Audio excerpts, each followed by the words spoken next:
How you doing, guys? Thank you for coming back to another episode of Cobra TV, and today we're going to be taking a closer look at trailer number 3, Trade. Originally, by looking at the calendar, we thought that we were going to get these trailers once a week. Not really sure why we got this one early, or maybe we were wrong in the first place. They're not going to be once a week. But this was a great trailer indeed. We got to see some things that we have not seen before, including looking at a ship to be purchased, but we'll get to that a little bit later. So let's go ahead and get right into this. Trailer number 3, Trade. So one of the things that stood out to me is when he scanned the planet, icons appeared showing resources and such, and it shows where his ship's at and everything. But if you look back on the rock, and you might not be able to see it very well on this picture, but there is a question mark, and that question mark shows up again later on in the trailer, and I'm not really sure what that is. But seeing the position where his ship is, it does seem very far away. Definitely on the other side of those mountains, and maybe even on the other side of the planet, depending on how much of a slope there is on the other side. And then in the next picture, we see him mining a rock with a brand new multi-tool we've never seen, and it looks so retro and futuristic at the same time. Really has a Star Trek feel to it. And he seems to be mining a rock, and he's getting iron oxide from it, and there definitely seems to be a time limit to how long you need to sit there and shoot at the rock. And you see the diamond there with the circle around it, so it looks like when you're mining things that you have to sit there and shoot at it until that bold white line dissipates, and then you get the resources from that rock, and it gets destroyed. Definitely way different than anything we've seen so far. And then in the next scene, we see a ship flying into the space station, and it's a really cool looking ship. It definitely looks like it would be a trader ship because of the large underbelly that goes way beyond the cockpit there. It definitely looks like that's cargo space. So definitely a good touch showing the cargo space rather than just having cargo space and not have a physical appearance that there is. It looks like there seems to be a little bit of alien graffiti spray painted on the side, so that's pretty cool. The next scene shows a little bit of wandering around in what I believe this to be a space station, and a save point sitting right there that he's activating inside the space station. And then we go on and we get an amazing shot of a new variation of Corvax. And this thing over here on the wall, I'm not entirely sure if it's interactable. I mean, I'm pretty sure it's interactable, but I don't know if it's like a 3D printer. Maybe you can go over there and craft something and it gives you something printed off in 3D. I have no idea. Maybe it's just there for decoration. But in the next scene, he opens up a case, or he walks over to an open case, and there is a multi-tool sitting inside. So maybe that's a gift from the Corvax. Not entirely sure, but the next scene here is definitely interesting. This is, I believe, still inside the space station, and he walks over to this thing on the wall, and when he gets close enough, it has a little square button, and it says Outpost B84, Galactic Market Terminal. Interact. So this, I believe, is the kiosk where you would walk up to it, and this is where you can trade or buy things within that space station. So I believe that the trading and buying is through a kiosk right here at the Galactic Market Terminal. And we get to see a little bit more of that a little bit later. But then he's on a planet and he finds some damaged machinery. We've seen that in the trailers here and there, just pieces of machinery just laying around, and Chalmers walked up to him before and he's extracted a resource from it. But this particular machinery actually gives him a blueprint. And this blueprint happens to be an upgrade technology for his multi-tool called a Wide Beam Adapter V1 Mining Beam Companion Unit. And then it goes on to say mining beam laser is modified to allow simultaneous mining of multiple targets. Widens laser impact radius so multiple targets in close proximity will receive damage during mining process. Operates automatically once constructed within user's multi-tool inventory. Then it has 3 resources, and the amount of those resources needed to build it: iron, iridium, and plutonium. and it's saying to gather the elements because he has 0 of all of those elements. And then there's these amazing shots where he's shooting at these metallic looking rocks, and the colors that are coming from these rocks are just amazing. It just blew me away. Had to throw that in there. And the interesting part is when he's in the space station, I believe this is where we're actually seeing a screen to purchasing a new ship within the space station. It shows a screen with, at the top left, it says new starship. And then on the top right, it gives the name to that starship. And then it says what kind of technology's in it, how much cargo space is in it, how it's laid out. Because Sean Murray did say in the IGN interview about crafting is that based upon where you craft your things and adjacent to something else is going to add little bonuses on how it works. So the layout of your ship is definitely important in the amount of cargo that it actually has. And we see this one's got a slim body, so it's got a decent amount of cargo, but you're going to be crafting a lot of tech to your ship. So this particular one only has 10 empty slots, and those slots are going to be used for carrying resources and building tech. But then at the bottom it says compare with current starship, and then there's decline or refuse the starship. So I imagine once you hit compare, you'll see the comparison of yours and that one,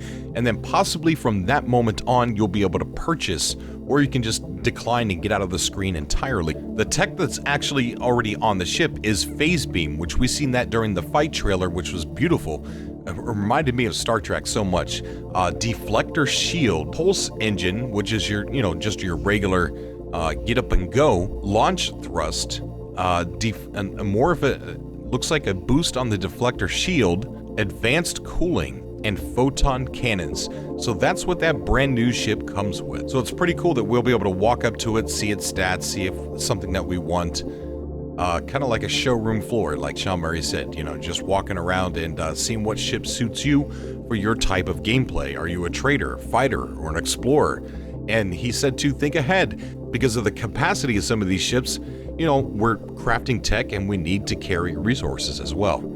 And then in the next scene, we get to see another ship, but this one is already the owner's ship, so it doesn't say compare or decline ship at the bottom, but we get to see that different layout that this ship actually has, and it has some of the same stuff, launch thrust, pulse engine, deflector shield, photon cannons, but then he's got a resource that he crafted down towards the bottom. Looks like it says Carryite sheet. And it's also cool to note that up at the top, they have changed some of the wording a little bit. Exosuit instead of just the word suit, starship instead of just ship, multi-tool, and then it says your starship's cargo.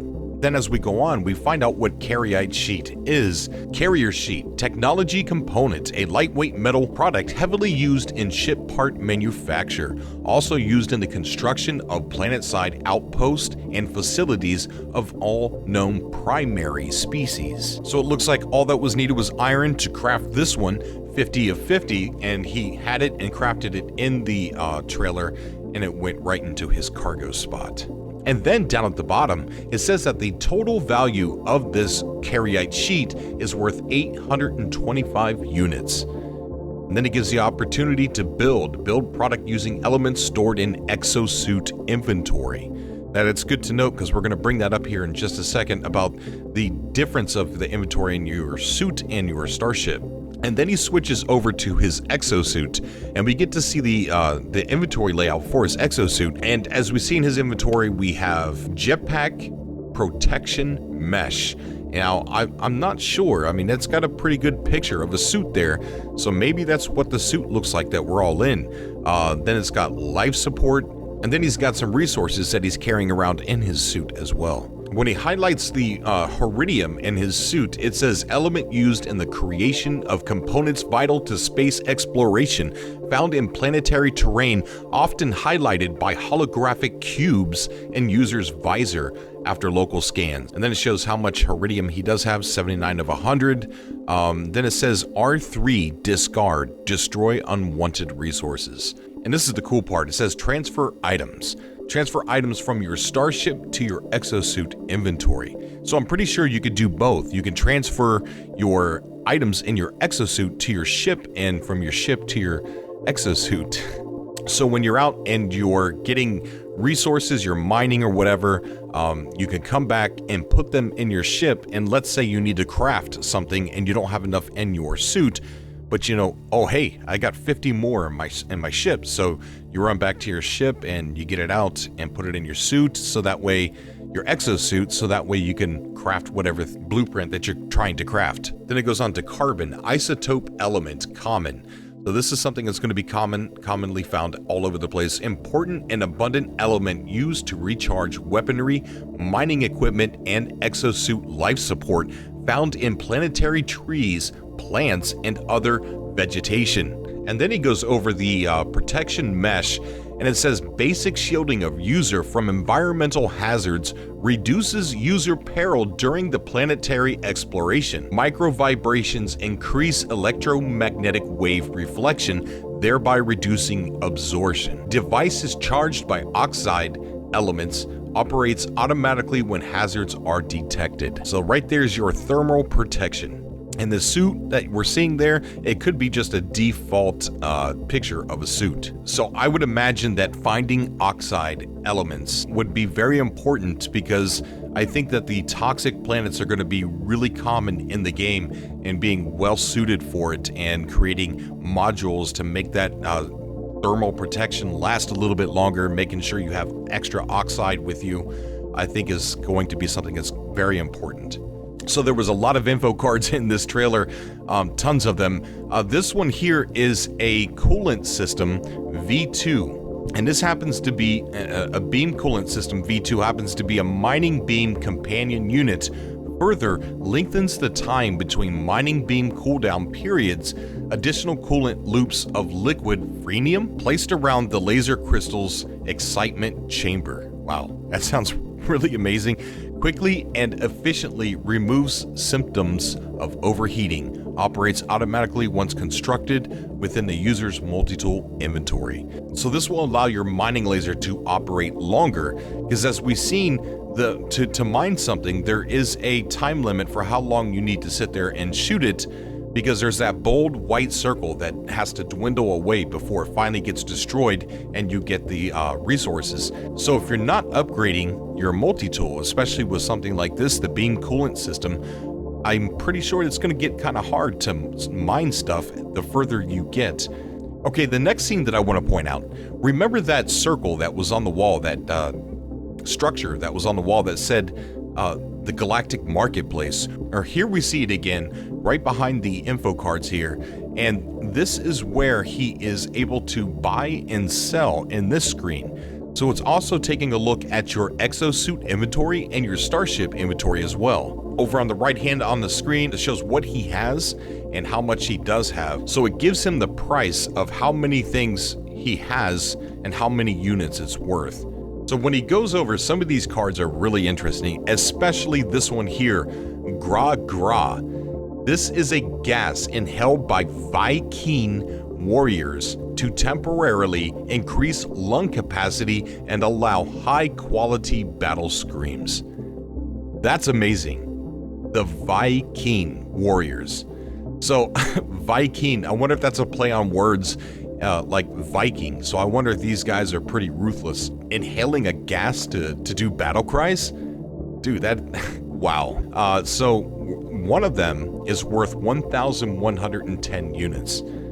So either these things are rare, or there is a need right where he's at for this element to be sold, this gas to be sold. Maybe there's some Viking warriors around.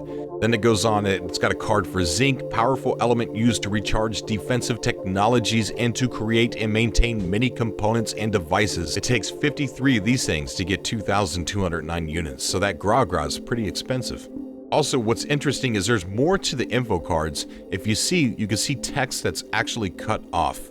So you could probably scroll through that and read a little bit more. And then it says iron. Then there's the iron card, mind element used to build and recharge defensive technologies found in rock formations and areas of geological. Then it's cut off. So there's more there to be read. And then we get to this one. This one's really exciting. Fascination bead. And then right below it, it says something weird. Delicacy 4 subtitle.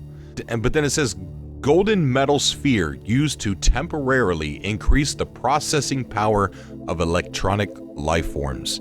Now, I wonder if we're only talking about the Sentinels, or if we're talking about an NPC that is completely and utterly electronic. But one of these is worth 1,980 units, so those are pretty expensive too. So either rare or there's a big need for electronic life forms to use these and to purchase them from a space station. Then there's another amazing shot of a Corvax sitting inside of a space station, and if you look on the floor, there's another question mark. So I'm not too sure what those question marks are. Maybe a point of interest or something within the space station there, and you just don't know what it is. You just got to go to it and figure it out.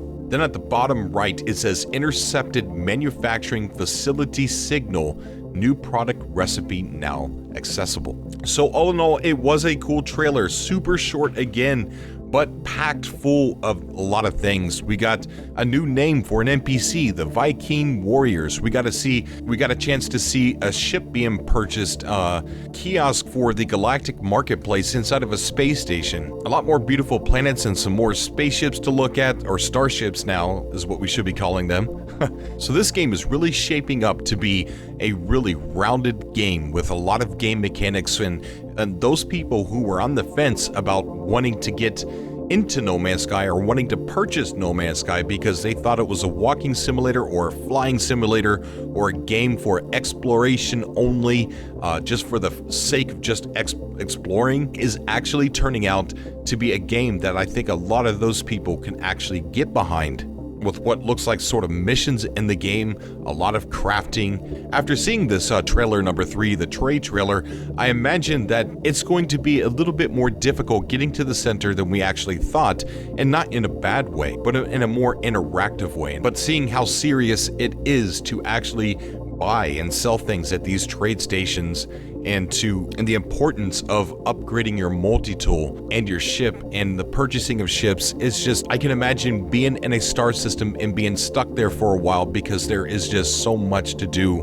before you actually do move on. Wonderful trailer, amazing trailer. I can't wait for the last and final trailer, Survive. Guys, get in on a conversation. Tell me below what you thought of this trailer.